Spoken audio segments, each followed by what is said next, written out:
My name is Jim Putnam, and I've been climbing for 13 years. Max Marlowe, and I've been climbing for 7 years. I'm Jim Giordano, and I have been climbing for about 12 years. My name is Roger Marlowe, and I've been climbing since 1985. Since you started climbing, have the crag ethics changed at all?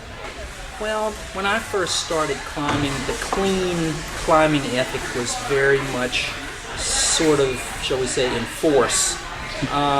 People were very into leaving the crag exactly as they found it. There was a lot of controversy about, well, hammering in pitons, for instance, was out of favor. There was a lot of controversy about bolted sport climbing. That was considered by a lot of people to be a total travesty of the sport. Things have loosened up quite a bit. Has the equipment changed since you first started? Hugely. When I first started, there were no spring-loaded camming devices at all. It was all passive pro, nuts, small, HBs, I think they call them, and hexcentrics, which I don't think anybody uses anymore, and nobody knows what to do with them, even if they've got them on their racks. The bolts have definitely improved, where in sport climbing, people are definitely using stainless steel all the time. It's gotten better since I started climbing. I think access is, there have been some serious access issues that have come up in the 12 years that I've been climbing. I think initially there were not as many people climbing, and I think that climbers could kind of fly under the radar in some cases. Now with the growing numbers of climbers, that has introduced some access issues that I have some concerns about. I would say generally that access is better now than it used to be.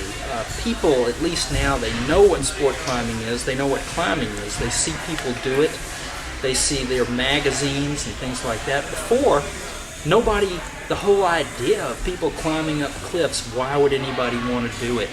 It was considered a really fringe thrill sport, and now it's much more mainstream. Has the sport progressed as you thought it would? It's gone a little bit in a different direction because I think we're getting to be a lot. People climb outside earlier now. They start sooner. They get experience in the climbing gym, and so I personally think that there are the risk for injury and accident for inexperienced climbers has gone up.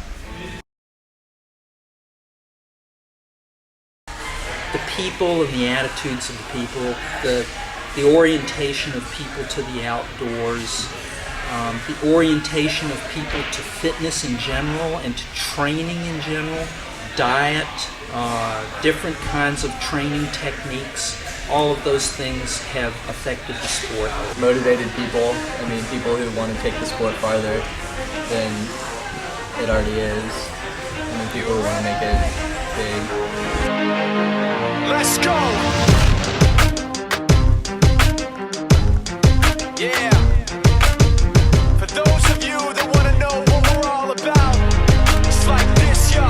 This is 10% luck, 20% skill, 15% concentrated power of will, 5% pleasure, 50% pain, and 100% reason to remember the name.